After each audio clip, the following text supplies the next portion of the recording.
দেখো, এই ভিডিওতে আমরা যেটা করব যে some basic principal of organic chemistry. Organic chemistry পড়তে গেলে আমাদের যেইগুলো একদম না হলে নয়, যে নলেজগুলো আমাদের না জানলে নয়, সেটা আমাদের শিখতেই হবে এবং সেইটাই হলো some basic principal of organic chemistry. এই বেসিক প্রিন্সিপাল, এই চ্যাপ্টারটা যদি আমাদের কমপ্লিট কনসেপ্ট যদি আমাদের মনের মধ্যে থাকে, আমরা অর্গানিক কেমিস্ট্রির সমস্ত কিছুই পারবো। অর্থাৎ মেকানিজম পারবো, তাদের বন্ডিং ক্যারেক্টার থেকে শুরু করে তাদের এভরিথিং, অর্থাৎ অর্গানিক রিয়েজেন্ট চিনতে পারবো, সেটা কিভাবে রিঅ্যাক্ট করবে, কে কার সঙ্গে রিঅ্যাক্ট করবে, কেন করবে, সেই সমস্ত কিছু আমরা বুঝতে পারবো শুধু এই চ্যাপ্টারটাকে যদি আমরা কমপ্লিটলি মাথায় রাখতে পারি। এবং এই কমপ্লিটলি যদি আমরা এই চ্যাপ্টারটা মনের মধ্যে থাকে, তাহলে যে কোনো অর্গানিক কেমিস্ট্রি পড়তে গেলে আমাদের যে বড় বড় রিয়াকশন অনেক সময় মনে রাখতে হয় বা যেগুলো খুব মেকানিজমটা আমরা বুঝতে পারি না, সেটা কিন্তু নয়। তার কারণটা হলো এই বেসিকটা যদি আমরা ঠিক জানি, তাহলে আমরা ওইগুলো ওভারকাম করতে পারবো। আইআইটি বা জেইই বা নিটের যেসব প্রবলেমগুলো থাকে, সেগুলো আমরা অনায়াসেই করে ফেলতে পারবো।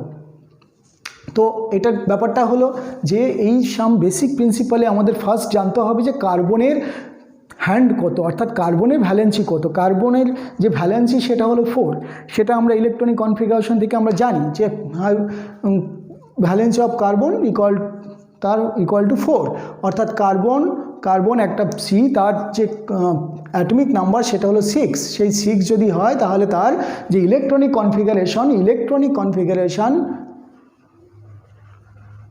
কনফিগারেশন সেটা কত, সেটা হলো 1s2 2s2 অ্যান্ড 2p2। এই যেটা এইটার আউটারমোস্ট শেল বলতে বোঝায় এটা 2, অর্থাৎ 2 হলো আউটারমোস্ট শেল। 2তে 2s এ দুটো ইলেকট্রন, একটা আপ স্পিন একটা ডাউন স্পিনে আছে। পি যে অরবিটাল, তার যে অরবিটাল সেইটার সংখ্যা কত, অর্থাৎ পি যে সাবশেল তার অরবিটাল সংখ্যা হলো 3। একটা হলো px, একটা pz, একটা py। এইটায় একটা ইলেকট্রন থাকতে পারে, এইটা একটা ইলেকট্রন থাকতে পারে, এখানে দুটো ইলেকট্রন আছে, এখানে আরও থাকতে পারে। হ্যাঁ, যে আপ স্পিনে থাকতে পারে একটা, আপ স্পিনে একটা করে থাকতে পারে, ডাউন স্পিনে আসতে পারে। কিন্তু এইটাই হলো আমাদের বলা হয়, এটাকে কি বলা হয়, ground state electronic configuration. Ground state electronic configuration.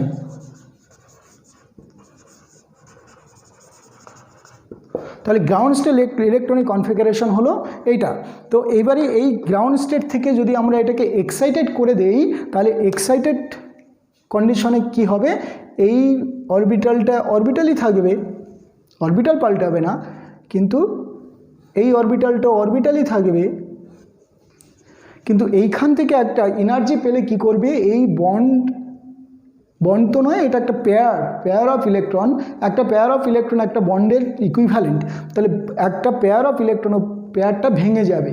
অর্থাৎ এনার্জি পেলে এতটাই ও এক্সাইটেড হবে যে এই বন্ডটা ব্রেক, লোন পেয়ারটা, অর্থাৎ ও পেয়ার হিসেবে থাকবে না, ওটা আনপেয়ার হয়ে যাবে। তাহলে এখানে একটা ইলেকট্রন থেকে যাবে, এইখানে একটা আছে, এখানে একটা আছে। তাহলে এই এনার্জি পেয়েই লোয়ার এনার্জি থেকেই হায়ার এনার্জিতে চলে গেল। অর্থাৎ this is actually excited state electronic configuration. এটা কি, এটা হলো এক্সাইটেড স্টেট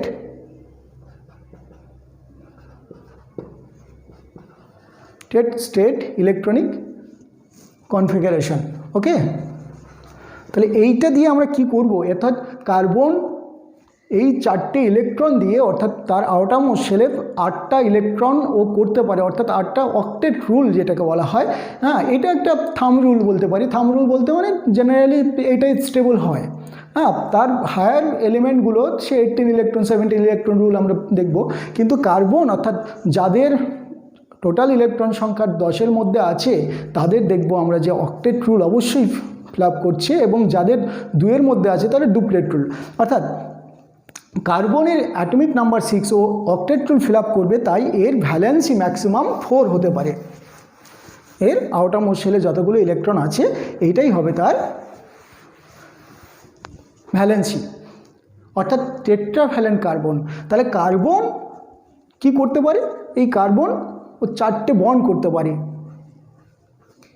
এই 4টে বন্ড, অর্থাৎ 4টে বন্ডও করতে পারে।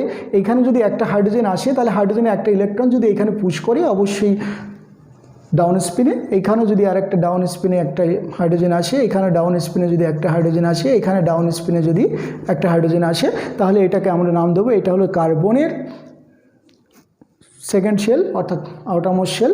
তাহলে আউটারমোস্ট শেলে 8 ইলেকট্রন হলো, 4টের সঙ্গে বন্ড করলো, অর্থাৎ আমরা এরকম করে দেখাই। কিন্তু এই যে দেখানোর পেছনে তারপরেই আমাদের আসবে যেটা, যে হাইব্রিডাইজেশন, অর্থাৎ আমরা এখানে যেগুলো আলোচনা করব সেটা আগে পয়েন্ট ওয়াইজ আমরা একটু লিখে নিই। যে ফার্স্ট অফ অল, যে কার্বনের ভ্যালেন্সি কত, টেট্রাভ্যালেন্ট।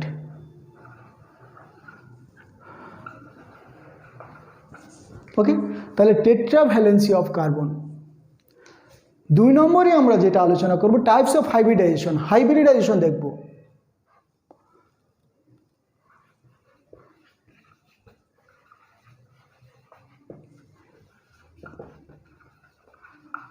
তাহলে একটা হাইব্রিডাইজেশন দেখতে হবে। 3 নম্বরে যেটা দেখব, বন্ড, টাইপস অফ বন্ড। কি কি টাইপের বন্ড হয় সেগুলো আমরা দেখব। 4 নম্বরে দেখব, number 4, effect of hybridization on bond length, effect of hybridization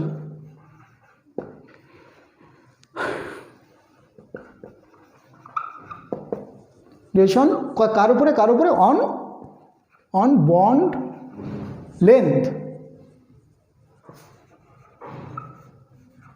ওকে, এবারে তারপরে আমরা যেটা দেখব সেটা হলো types of carbon and hydrogen atom, যে কত ধরনের কার্বন হয়, টাইপস অফ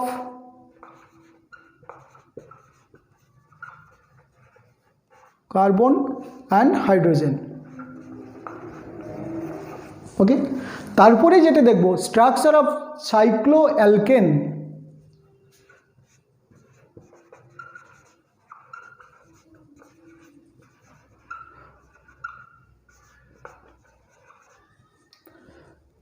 তারপরে দেখব যে অ্যালকেন থেকে তারপরে আমরা যেটা চলে যাব সেটা হলো বেনজিন, স্ট্রাকচার অফ বেনজিন।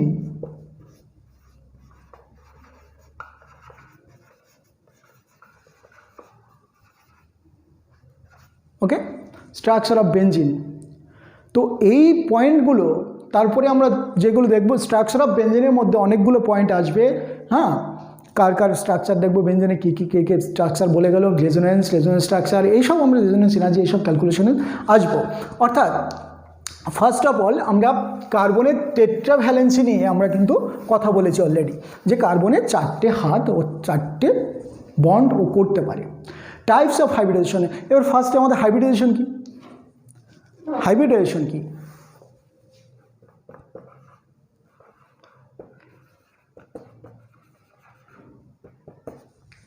এই যে শুধু আমরা কার্বনের হাইব্রিডাইজেশন এখানে দেখছি, আমরা পুরো হাইব্রিডাইজেশনটাকে দেখছি না, কিন্তু হাইব্রিডাইজেশন মানেটা কি?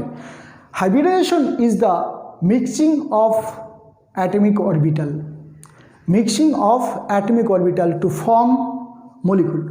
অর্থাৎ অ্যাটমের যে অরবিটালগুলো আছে, অর্থাৎ পরমাণুর যে অরবিটালগুলো আছে তার একটা মিক্সিং। ওকে, সবচেয়ে বড় এক্সাম্পলটা আমি দিই যাতে মনে থাকে আর কি। তো এই যে আমরা আকাশে ভালচার দেখতে পাই, অর্থাৎ ভালচার মানে শকুন যেটাকে বলা হয়, আর আমরা দেশি মুরগি চিনি, চিকেন। অর্থাৎ এই যে দেশি মুরগি অ্যান্ড শকুন, এই দুটোর সঙ্গে যখন জেনেটিক্যালি ক্রস ঘটানো হয় তখন যেটা তৈরি হয়েছে সেটা হলো পোলট্রি মুরগি।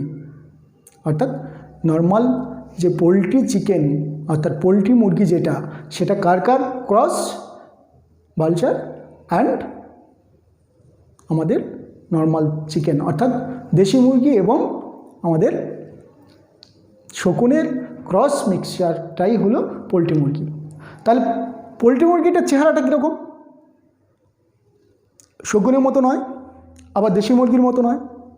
ঠিক এইরকম আমরা দেখব যে হাইব্রিডাইজেশন অর্থাৎ অরবিটালের যে হাইব্রিডাইজেশন মানে মিক্সচার, যে একটা অরবিটাল যেটা কিনা ধরো একটা ডাম্বেল শেপ দেখতে, এবার এ যখন মিক্সচার হবে কারোর সঙ্গে, আমি এক্ষুনি দেখলাম যে P orbital of carbon S orbital of হাইড্রোজেনের সঙ্গে বন্ড করেছি, তাহলে এস অরবিটালটা দেখতে কীরকম ছিল, এইরকম।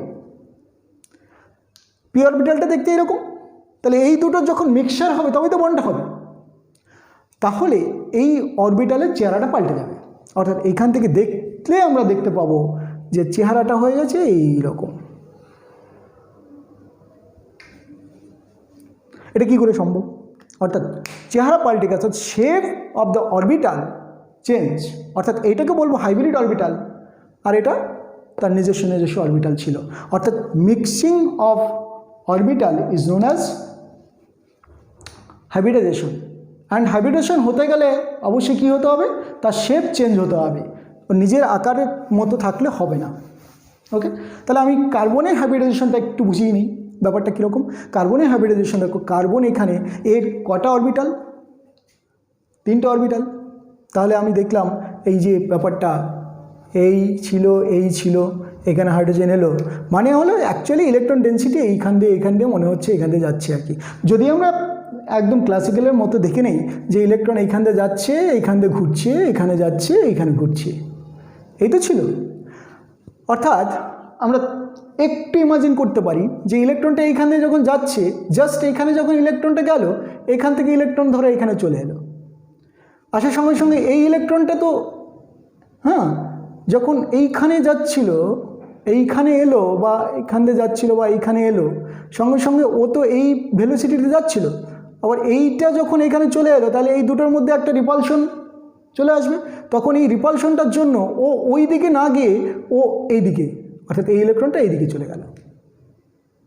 ঠিক আছে, তাহলে এই দিকে যখন এইটার সঙ্গে এটা রিপালশন হয়ে ও কী করলো, এই দিকে চলে গেল, তাহলে এও পেছনে দৌড়াচ্ছে, এ পেছনে দৌড়াচ্ছে, এ গিয়ে ওই দিকে না গিয়ে আবার এই দিকে চলে গেল। তার মানে এই শুরু হলো একজনের পেছনে আরেকজনের দৌড়ানো, অর্থাৎ পেয়ার, ইলেকট্রনের পেয়ার হলো। ঠিক আছে, অর্থাৎ দুটো ইলেকট্রন এই জায়গায় ম্যাক্সিমাম টাইমে থাকলো। তাহলে এই দিকে ইলেকট্রন আর যাচ্ছে না, এই দিকে যদি ইলেকট্রন না যায় তাহলে এইটা কি, এটার কোনো এক্সিস্টেন্স নেই, অর্থাৎ এইটা কমে গেল। অর্থাৎ এই যে ইলেকট্রন ডেন্সিটি এখানে কমে গেল, এখানকার ইলেকট্রন ডেন্সিটি বাড়তে থাকলো, অর্থাৎ এখানকার ইলেকট্রন ডেন্সিটি বেশি হতে থাকলো। অর্থাৎ আমরা দেখতে পাবো এই পোর্শনটা লোপ পেয়ে গেল, মানে এক্সিস্টেন্সটা কমে গেল। তার মানে এই জায়গাটা ছোট্ট হয়ে গেল আর এই পাশটা অনেক বড় হয়ে গেল, অর্থাৎ শেপটা চেঞ্জ হয়ে গেল, তার মানে হাইব্রিড অরবিটাল হলো। তাহলে ঠিক এইরকম আমার এই যে ডাম্বেল এবং যে স্ফেয়ার, এইটা কার্বনের 3টে আছে, 3টে অরবিটাল, অর্থাৎ 3টে এইরকম হয়ে গেল।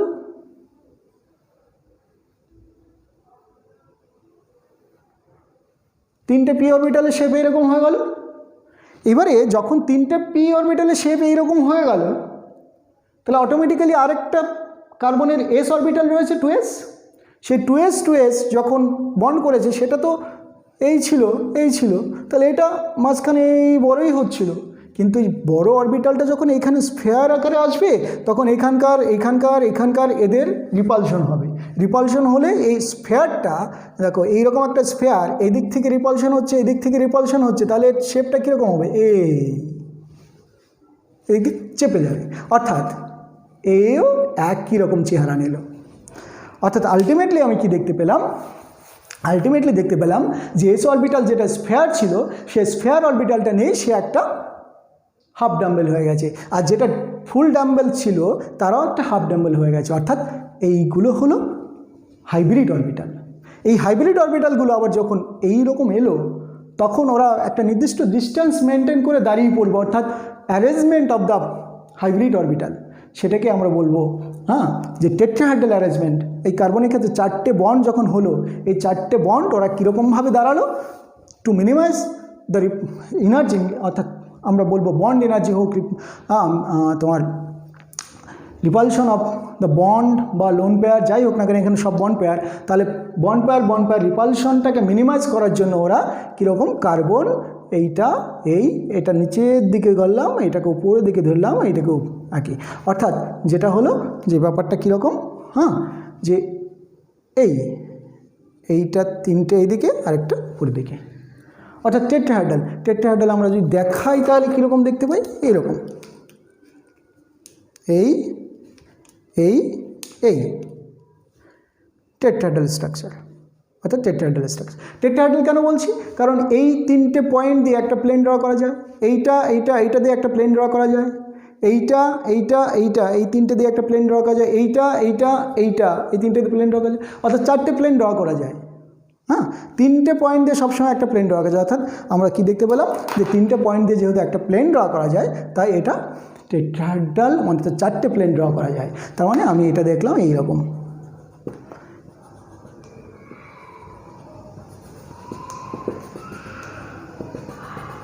এরকম একটা স্ট্রাকচার হলো।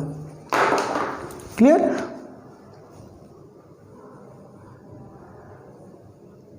ড্র করলে দেখা যাচ্ছে এরকম একটা টেট্রাহাইড্রাল স্ট্রাকচার হলো। অর্থাৎ টেট্রাহাইড্রাল যখনই হলো তখন এই প্রত্যেকটা বন্ডের এইখান থেকে এখানে প্রত্যেকটা অ্যাঙ্গেল ইকুয়াল হবে, সেটা যেমন এইখানে ক্ষেত্রে, অর্থাৎ এইবারে এটা হলো 109 ডিগ্রি 28 মিনিট, এরকম এটা মেজার করা গেছে, ঠিক আছে। কিন্তু প্রবলেমটা কি, প্রবলেমটা হলো যে এইটাকে আমি কি বলবো, এই হাইব্রিডাইজেশন কাকে বলবো, অর্থাৎ মিক্সিং অফ অরবিটাল তো বুঝলাম, কিন্তু এই যে আমরা যা দেখবে hybridization is this, hybridization sp2 sp3 sp, হ্যাঁ, এই যে এইরকম করে লেখা হয়, তাহলে কি লেখা হয়, যে আমরা দেখলাম যে এখানে কী অরবিটাল ইউজ হলো, এটা 2s অরবিটাল ইউজ ছিল, এটা 2px, এটা 2pz, এটা 2py, হ্যাঁ, তাহলে এইখানে বন্ড হয়েছে, এইখানে বন্ড হয়েছে, এখানে বন্ড হয়েছে, এখানে বন্ড হয়েছে, এখানে হাইড্রোজেনের সঙ্গে, হ্যাঁ, এটা হাইড্রোজেন, এটা হাইড্রোজেন, এখানে হাইড্রোজেন, এখানে হাইড্রোজেন, এই তো। তাহলে এখানে কি হয়েছে, কটা অরবিটালের শেপ চেঞ্জ হয়েছে, পরিষ্কার কথা, শেপ চেঞ্জ, অর্থাৎ এইটার চেঞ্জ হয়েছে, এটা চেঞ্জ হয়েছে, এটা চেঞ্জ হয়েছে, এটা চেঞ্জ হয়েছে, তাহলে কি হলো, এটা যখনই চেঞ্জ হলো তাহলে একটা এইচের, অর্থাৎ এস অরবিটালের শেপ চেঞ্জ হয়েছে, তিনটে পি অরবিটালের শেপ চেঞ্জ হয়েছে, তাই এটার হাইব্রিডাইজেশন কত হবে, sp3। ক্লিয়ার? অ্যান্ড এই একটা ইলেকট্রন আরেকটা ইলেকট্রনের উপরে যেভাবে ওভারল্যাপ হলো, সেটাকে আমরা এরপরে আমরা দেখব যে বন্ড, অর্থাৎ কী ধরনের বন্ড হলো, সিগমা বন্ড না পাই বন্ড, সেগুলো আমরা দেখব। ক্লিয়ার? অর্থাৎ হাইব্রিডাইজেশন কি, hybridization is the mixing of atomic orbital. অর্থাৎ এইবারে আমরা কি দেখব, যে হাইব্রিডাইজেশনের ফলে আমরা কি, যে কত বলবো, sp2 sp3 এইগুলো আমরা বলতেই পারি, যে এবার যদি আমরা এইরকম হয়, এ একটা কার্বন, এ একটা কার্বন, এই কার্বনের সঙ্গে এইভাবে একটা বন্ড হয়ে গেছে, তাহলে এইরকম ওভারল্যাপ হওয়া মানে, অর্থাৎ হেড অন ওভারল্যাপ, ইলেকট্রনটা এইখানেই ঘুরতে থাকবে, তাহলে এইখানে শেপটা কীরকম হবে, এই হয়ে এই, অর্থাৎ এই শেপটা আর থাকছে না, এইরকম হয়ে যাচ্ছে, অর্থাৎ এটা হাইব্রিড অরবিটাল। তাহলে এটাকে আমরা বলছি, অর্থাৎ হেড অন ওভারল্যাপ যেটা, সেটাকে আমরা বলছি সিগমা বন্ড। কি? Sigma bond, okay, sigma bond. And sigma bond always hybridise orbital হবে। এবার আরেকটা কি, এই যখন একটা অরবিটাল এইরকম আছে, আরেকটা অরবিটাল এইরকম এসে ওভারল্যাপ করবে, অর্থাৎ এই লোব আর এই লোব দুটো, এই লোব আর এই লোব দুটো যখন ওভারল্যাপ করছে, তখন এই চেহারাটা, ইলেকট্রনটা এখানেই ঘুরতে থাকবে, আর এখানকার ইলেকট্রন এইখানেই ঘুরতে থাকবে ধরলাম। অর্থাৎ আলটিমেটলি চেহারাটা কীরকম হবে, আলটিমেটলি চেহারাটা এইরকমই থাকবে, অর্থাৎ চেঞ্জ হলো না, শেপ চেঞ্জ হয়নি, মানে এটা ডাম্বেল ছিল, এই দুটো ডাম্বেল ছিল, মেলার পরে দুটো যখন ওভারল্যাপ হলো, এখানে পাশাপাশি ওভারল্যাপ হলো এরকম করে, এটাকে বলা হয় ল্যাটারাল ওভারল্যাপ, বা কি lateral overlap or parallel overlap, ঠিক আছে। তাহলে ল্যাটারাল অর প্যারালাল ওভারল্যাপ। তাহলে lateral overlap are parallel overlap যার হবে সেখানে কিন্তু সেই বন্ডটাকে আমরা বলছি পাই বন্ড। কি bond? Pi bond. Lateral overlap হলে সেটাকে পাই বন্ড বলছি। কিন্তু পাই বন্ডে আমি দেখতে পাচ্ছি shape of the orbital no, অর্থাৎ চেঞ্জ হয়নি, শেপ চেঞ্জ হয়নি। যদি শেপ চেঞ্জ না হয় তাহলে কি সেটাকে আমরা হাইব্রিড অরবিটাল বলতে পারি না। অর্থাৎ হাইব্রিড অরবিটাল আমরা আগেই বলেছি যে শেপ চেঞ্জ হতে হবে। অর্থাৎ এবার যদি আমি দেখি কার্বন আর একটা কার্বন, এই মাঝখানে যে বন্ডটা ফার্স্টে হলো এটা হলো হেড অন ওভারল্যাপ মানে সিগমা বন্ড। এবারে এইরকম আরেকটা অরবিটাল আছে, এইরকম আরেকটা অরবিটাল আছে। এইটা যদি পিএক্স থাকে তাহলে এই দিকটাও পিএক্স হয়েছিল, এইটা যদি পিওয়াই হয় তাহলে নিজেদের মধ্যে একটা পাশাপাশি এরা একটু কাছাকাছি এলো। তাহলে যখনই এলো সঙ্গে সঙ্গে এই অর্থাৎ কার্বন ডাবল বন্ড তৈরি হলো, এই একটা নিয়ে বন্ড হলো আর এই একটা সিগমা বন্ড ছিল। তাহলে একটা সিগমা বন্ড আর একটা পাই বন্ড তৈরি হলো ধরলাম। আর দুটো ধরলাম এইদিকে এদিকে হাইড্রোজেনের সঙ্গে সবসময় সিগমা বন্ড তৈরি হবে, কারণ হাইড্রোজেনের অরবিটালটা এস অরবিটাল, কখনো পাই বন্ড তৈরি করবে না এস অরবিটাল বা হাইড্রোজেন অরবিটাল। তাহলে এখানে হাইড্রোজেন হলো, হ্যাঁ, এরা সবসময় সিগমা বন্ড। তাহলে সিগমা বন্ড হাইব্রিডেশনের মধ্যে ধরবো, পাই বন্ড ধরবো না। তাহলে এই কার্বনের কটা অরবিটাল ইউজ হয়েছে? এইটাকে ধরলাম 2s অরবিটাল ইউজ হয়েছে, এটা ধরলাম 2p, এটাকে যদি 2py ধরি তাহলে এটা 2pz, আর এটা 2py ইউজ হয়েছে, আর এটা px ইউজ হয়েছে। তাহলে এই যে পাই যেটা সেটা হাইব্রিডেশনের মধ্যে ধরবো না, এটা ধরবো, কারণ এই তিনটেই সিগমা বন্ড। তাহলে কি ইউজ হয়েছে? একটা এস ইউজ হয়েছে, দুটো পি ইউজ হয়েছে to form sigma bond. Hence hybridization কত হবে? sp2। অর্থাৎ এইভাবে আমরা হাইব্রিডেশন বের করতে পারবো। কটা অরবিটাল ইউজ হয়েছে এবং অরবিটালে শেপ চেঞ্জ হয়েছে কিনা। পাই বন্ড হলে শেপ চেঞ্জ হয়নি, সিগমা বন্ড হলে শেপ চেঞ্জ হয়েছে। এবং যদি লোন পেয়ার থাকে তাহলেও শেপ চেঞ্জ হবে, লোন পেয়ারের শেপ চেঞ্জ হবে।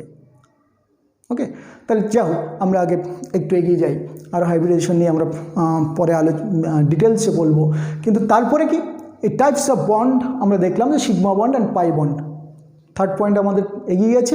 এবার এই বন্ডের উপরে কি ইফেক্ট হচ্ছে, হাইব্রিডাইজেশনের কি ইফেক্ট হচ্ছে। এই হাইব্রিডাইজেশন যখন হয় তখন দেখব যে কার্বন যদি সিঙ্গেল বন্ড থাকে, সবগুলো যদি সিঙ্গেল বন্ড হয়, এটা সিঙ্গেল বন্ড, ঠিক আছে। কার্বন সিঙ্গেল বন্ড মানে এইটা পিএক্স সিগমা বন্ড করেছে, এইগুলো তো সবগুলো সিগমা বন্ড। তাহলে এর হাইব্রিডাইজেশন কত হলো? sp3। কী করে sp3 হলো? কারণ এটার এস, দেখো এটার এস এর সঙ্গে এটার পি, এটার এস এর সঙ্গে এটার পি, এটার পি এস এর সঙ্গে এটার পি বা এস, আর এটার পিএক্স এর সঙ্গে এটা পিএক্স। অর্থাৎ চারটে সিগমা বন্ড করেছে কার্বন। চারটে সিগমা বন্ড করার জন্য একটা এস, তিনটে পি দিয়েই বন্ড করেছে। কিন্তু যখন এটা ছিল ডাবল বন্ড কার্বন, এখানে হাইড্রোজেন, এখানে হাইড্রোজেন, এখানে হাইড্রোজেন, এখানে হাইড্রোজেন নিলাম, তাহলে এইটা তো পাই বন্ড আর এটা সিগমা বন্ড। তাহলে এই কার্বনের এটা সিগমা, তাহলে তিনটে সিগমা বন্ড। তাহলে কি অরবিটাল ইউজ হয়েছে? একটা এস, দুটো পি, কারণ এখানে পাই বন্ড তৈরি করার জন্য পি দরকার হয়, এস দরকার হয় না। অ্যান্ড সেরকম কার্বন যদি ট্রিপল বন্ড হয় তাহলে এখান থেকে কী দেখতে পাবো যে এইটা পাই, এটাও পাই, এটা সিগমা, অনলি শুধু দুটো সিগমা বন্ড হয়েছে। তাহলে একটা এস দিয়ে সিগমা বন্ড করেছে, একটা পি দিয়ে সিগমা বন্ড করেছে, আর দুটো পি দিয়ে পাই বন্ড করেছে। তাহলে পাই বন্ডকে হাইব্রিডেশনের মধ্যে ধরবো না, এটা আমাদের একটা এস আর একটা পি শুধু সিগমা বন্ডে পার্টিসিপেট করেছে, তাহলে এটা sp হাইব্রিডাইজড অরবিটাল। তাহলে আমাদের এই হাইব্রিডাইজেশন এর উপরে এই বন্ডের কি ইফেক্ট, অর্থাৎ বন্ড লেন্থের কি ইফেক্ট। এই যে এই বন্ডটা দেখতে পাচ্ছি, এই বন্ডগুলোর মধ্যে দেখবো যে এই ট্রিপল বন্ডটা শর্ট হয়ে গেছে। কারণ কি ওই পাশাপাশি আসার জন্য এইরকম যে কার্বন এখানে যখন এই বন্ডটা ছিল, এই বন্ডটাকে যখন কাছাকাছি আসতে হয়, একটু কাছে এলো, যদি আরেকটা বন্ড এইরকম করে আসতে হয়, তাহলে এরা একটু কাছে এসেছিলো, আবার এরাও পাশাপাশি আসার জন্য আরেকটু কাছে এলো, অর্থাৎ ট্রিপল বন্ডের জন্য ওরা মোর কি closer to each other, to carbon বেশি ক্লোজার, অর্থাৎ তারা নিজেদের মধ্যে বন্ড করার পরে তাদের ডিস্টেন্সটা কমে গেছে। তাহলে এই ডিস্টেন্সগুলো আমস্ট্রংয়ে হয়, এইটা মোটামুটি 1.45 বা 1.5 আমস্ট্রং, অর্থাৎ আমস্ট্রং লেভেল, এই বন্ড লেন্থগুলো আমস্ট্রং লেভেলে মেপে গেছে, সায়েন্টিস্টরা অলরেডি মেপে ফেলেছে, কোনো প্রবলেম নেই। ওকে, তাহলে এই বন্ডটা যদি 1.5 আমস্ট্রংয়ের কাছে হয়, এক্স্যাক্ট বলছি না আমি, তাহলে এইটা হবে 1.4 আমস্ট্রং, এটা কত হবে 1.33 আমস্ট্রং। হ্যাঁ, এইরকম বন্ড লেন্থের চেঞ্জ হতে থাকবে, অর্থাৎ হাইব্রিডাইজেশন দেখো কি হচ্ছে, sp3 থেকে sp2 sp, এদের যখন হাইব্রিডাইজেশন চেঞ্জ হচ্ছে বন্ড লেন্থ আস্তে আস্তে কমছে, অর্থাৎ ডিক্রিজ করছে। ঠিক একই রকম বন্ড স্ট্রেংথ ব্যাপারটা কি, তাহলে bond length and bond strength, তাহলে বন্ড স্ট্রেংথ, তাহলে এটা গেল bond length, bond length, bond length, তাহলে bond length sp3 greater than sp2 greater than sp, and bond strength কীরকম হবে, বন্ড স্ট্রেংথ কিন্তু আবার উল্টোটা হবে, bond strength sp greater than sp2 greater than sp3। Strength মানে হলো ও কত শক্ত বন্ডটা, ট্রিপল বন্ড ভাঙতে বেশি এনার্জি লাগবে, এই বন্ডটা ভাঙতে বেশি এনার্জি লাগবে, অর্থাৎ তারা কতটা ক্লোজে আছে, অর্থাৎ বন্ড স্ট্রেংথটা কিন্তু বেড়ে যায় যখন হাইব্রিডাইজেশনটা sp3 থেকে sp2 sp-তে যায়। অর্থাৎ আমরা কি দেখতে পাচ্ছি অ্যাকচুয়ালি এস ক্যারেক্টার, তাই না, মানে এস ক্যারেক্টার কি দেখতে পাচ্ছি, এস ক্যারেক্টার মানে এইখান থেকে আমরা দেখতে পাচ্ছি এই বন্ডের টোটাল ক্যারেক্টার যদি 100 হয়, তাহলে 1 ভাগ এস থাকলে 3 ভাগ পি, অর্থাৎ 100কে 4টে দিয়ে ভাগ করো, 4টে অরবিটাল দিয়ে ভাগ করো, মানে 4 দিয়ে ভাগ করলে এটা হলো 25% S character, S character 25%।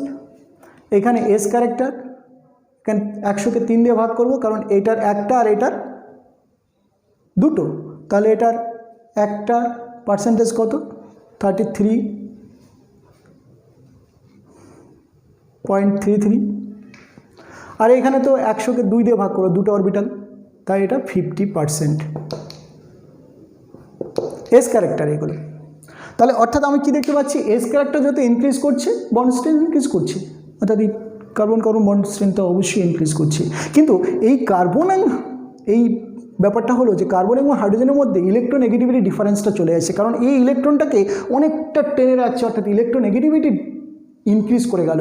Increase করার জন্য এবারে যদি কোনো মেটাল বা অ্যালকালি মেটাল বা অ্যালকালি যদি এর সঙ্গে রিঅ্যাক্ট করতে আসে, সহজেই হাইড্রোজেনটাকে দিয়ে দেবে, অর্থাৎ এ সহজেই C triple bond C minus হতে পারবে, বা এদিকেও যে মাইনাস হতে পারে, সহজেই এই হাইড্রোজেন দুটোকে রিলিজ করে দিতে পারে, কারণ এই ইলেকট্রোনেগেটিভিটি এত বন্ড স্ট্রেংথ বেড়ে যাওয়ার জন্য ও কী করলো, ইলেকট্রনটাকে নিজের দিকে টেনে রাখার টেন্ডেন্সি ইনক্রিজ করে গেল এই কার্বনের। তাহলে সহজে এখান ধরো ক্যালসিয়াম দিলেই এটা ক্যালসিয়াম কার্বাইড, অর্থাৎ CaC2 সহজেই ক্যালসিয়াম কার্বাইড এটা থেকে তৈরি হতে পারে। কিন্তু এই হাইড্রোজেনগুলো সহজে বেরোবে না, কারণ এর এস ক্যারেক্টার একটু বেশি, কারণ ইলেকট্রোনেগেটিভিটি এস ক্যারেক্টার বেশি হলে ইলেকট্রোনেগেটিভিটি ডিক্রিজ করে যায়। ওকে, তারপর আমরা দেখব যে এই আমাদের টাইপস অফ কার্বন যেটা বলেছিলাম 5 পয়েন্ট, যে অ্যান্ড হাইড্রোজেন, এই যে আমরা কার্বনের সঙ্গে যখন কার্বন বন্ড করে জাস্ট এইভাবে যদি করে, মানে CH3 যদি হয়, এটাকে যদি CH3 হয়, তাহলে এই 1 নম্বর কার্বন 2 নম্বর কার্বন যদি বলি, তাহলে এটা প্রাইমারি কার্বন, বা একটা কার্বনের সঙ্গে আরেকটা কার্বন যুক্ত আছে মানে প্রাইমারি কার্বন। একটা কার্বন আরেকটা কার্বন, এই কার্বনটার মাঝের কার্বনটা দুটো কার্বনের সঙ্গে যুক্ত আছে, বা এইরকম যদি আমরা বলি, তাহলে 1 2 3, অর্থাৎ এই যে কার্বনটা এটা 2 degree carbon, 2 degree carbon. 2 degree কেন বলছি? কারণ এই কার্বনটা আরও দুটো কার্বনের সঙ্গে যুক্ত আছে। ঠিক একরকমভাবে যদি আমরা এখানে কার্বন, এখানে কার্বন, এখানে কার্বন হয়, এখানে হাইড্রোজেন হয়, তাহলে কি CH3 হতেই পারে, যা বা এখানে আরও কিছু থাকতে পারে পরপর চেনে। তাহলে এই কার্বনটা 3টে কার্বনের সঙ্গে যুক্ত আছে, তাহলে এটা কী বলবো? 3 ডিগ্রি কার্বন। 3 degree carbon. আর ঠিক একরকমভাবে যে 3 ডিগ্রি বা টার্সিয়ারি কার্বন, এবারে এটা যদি 4টে কার্বনের সঙ্গে যুক্ত থাকে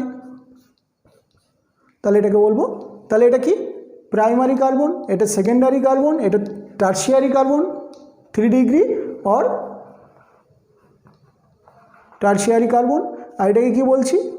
যে কার্বনটা আরও 4টে কার্বনের সঙ্গে যুক্ত আছে, তাহলে কোয়াটারনারি কার্বন।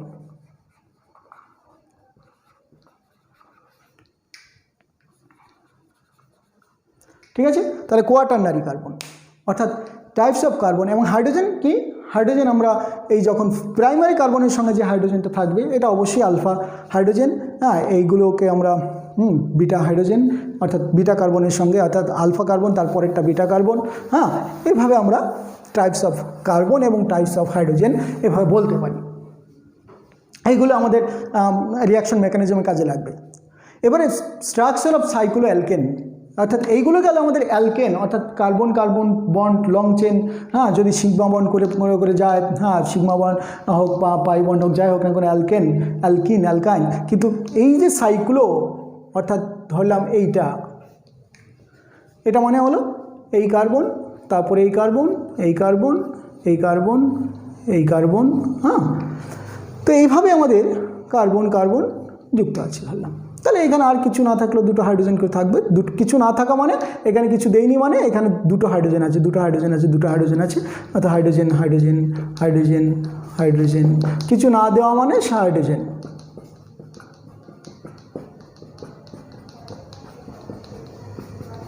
ওকে, এটাকে বলা হয় সাইক্লোহেক্সেন। যেরকম অর্থাৎ সাইক্লো অ্যালকেন মানে যে কোনো, এটা একটা সাইক্লো অ্যালকেন, এখানে কার্বন কার্বন কার্বন, এখানে CH2 মানে সাইক্লো, এটা প্রোপেন। সাইক্লোহেক্সেন। অর্থাৎ এইভাবে আমরা সাইক্লিক স্ট্রাকচার তৈরি করতে পারি। এদের মধ্যে প্রত্যেকটা sp3 হাইব্রিডাইজড আছে। এইবারে দেখো স্ট্রাকচার অফ বেনজিন, অর্থাৎ বেনজিনের স্ট্রাকচারটা কীরকম হবে।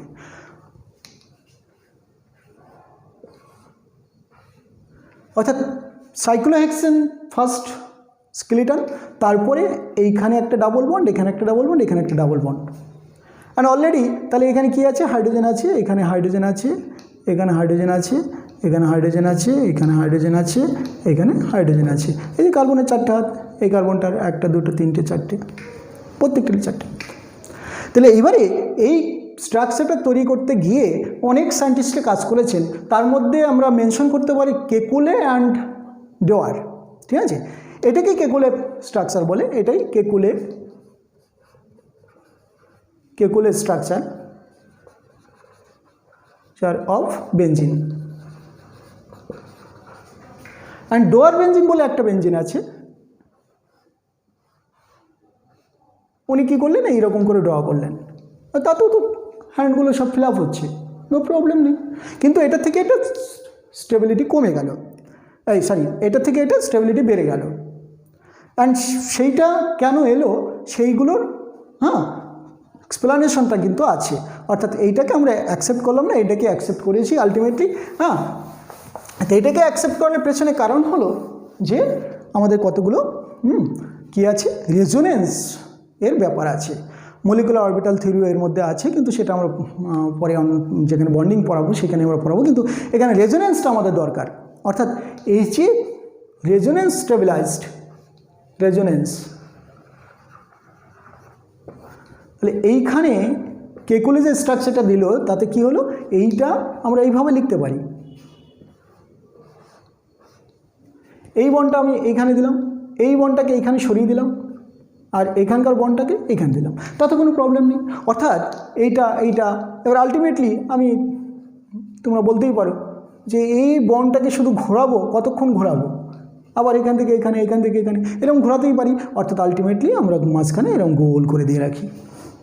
ওকে, আমরা যখন মেকানিজম শিখবো তখন এই গোলটা দেবো না, তখন বন্ড দেবো, আদারওয়াইজ গোল দিলে অসুবিধা নেই। তাহলে এই গোল মাঝখানে যে আমাদের গোল, অর্থাৎ এই জিনিসটা কি, এইটা অ্যাকচুয়ালি কি, যে রেজোনেন্স হাইব্রিড আমরা বলতে পারি, অর্থাৎ এই দুটো মানে বেঞ্জিন তার একটা hybrid.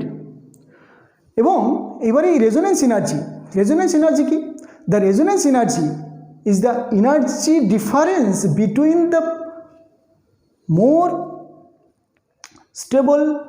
stable resonance structure and resonance hybrid। কি বলা হলো, রেজোনেন্স অর্থাৎ resonance energy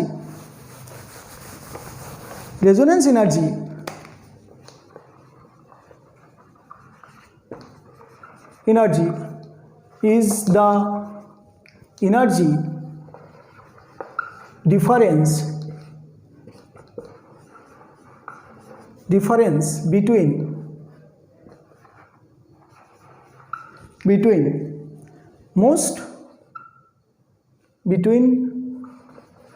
most stable resonance structure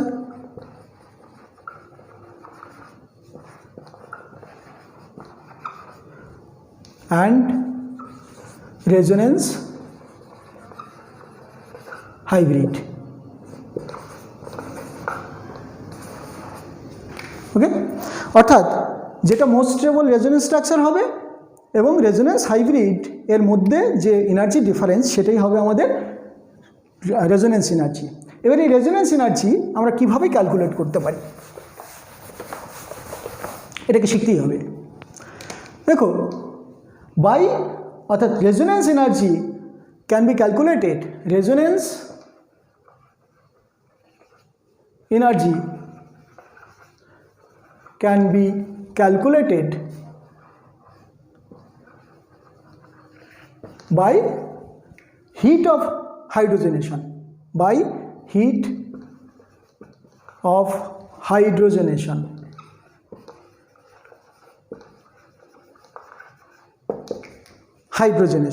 তার মানে কি, হিট অফ হাইড্রোজেনেশনটা কি, অর্থাৎ এই যে আমরা ডাবল বন্ডকে যদি সিঙ্গেল বন্ডে কনভার্ট করতে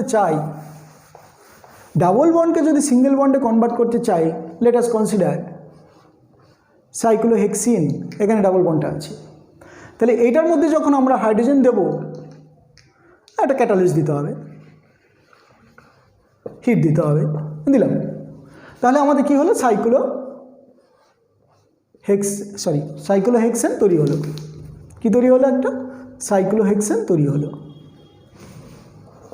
ওকে, তাহলে এইখানে সাইক্লোহেক্সেন যখনই তৈরি হলো সঙ্গে সঙ্গে একটা হিট রিলিজ হলো, ডেল্টা এইচ ইকুয়াল টু -119 এটা সামথিং আছে 36 কিলোজুল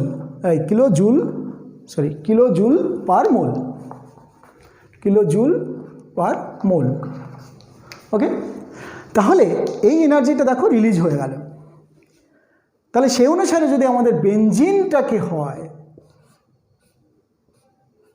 বেনজিনকে যদি হাইড্রোজেনেশন করি, সেখান থেকে যদি সাইক্লোহেক্সেন তৈরি হয়, তাহলে আমাদের এনার্জি কত বেরোবে, কত বেরোনো উচিত হলো এইটা ইন্টু 3, কারণ 3টে বন্ড আছে, তাহলে আমাদের the energy should be release 3 into this. But দেখা যাচ্ছে যে এখান থেকে যেটা এনার্জিটা রিলিজ হলো সেটার ভ্যালু অ্যাকচুয়ালি কত, সেটার ভ্যালু কিন্তু আমাদের এটা হলো না, অর্থাৎ যেটার ভ্যালু হলো সেটা হলো 208.36 এত কিলোজুল, অর্থাৎ এত কিলোজুল পার মোল বেরোলো। তো যদি তাই বেরোয় তাহলে প্রবলেমটা কোথায়, প্রবলেমটা হলো যে এটা 3টে হাইড্রোজেনেশনের জন্য আমাদের টোটাল এনার্জি কত, 3 ইন্টু 119.36 এটা, আর বেরোলো কত এইটা, তাহলে দুটোর মধ্যে ডিফারেন্স কত, ডিফারেন্স 208.36 এরকম একটা ভ্যালু। তাহলে এটাই কত হলো, এই টোটাল ভ্যালুটা, অর্থাৎ এইটা আমার বেরোনোর কথা ছিল কিন্তু বেরোলো এটা। ওকে, তাহলে যদি এটা বেরোয় তাহলে আমার এনার্জির ডিফারেন্সটা কত হলো, এইটা অ্যাবাউট কত হলো 150 কিলো জুল পার মোল।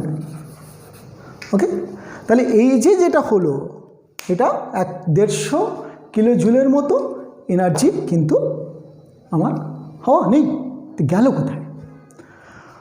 অর্থাৎ তাহলে এই বাকি এনার্জিটা কোথায়? অর্থাৎ বাকি এনার্জিটা ওই রেজোনেন্সের জন্য কাজে লেগেছিল।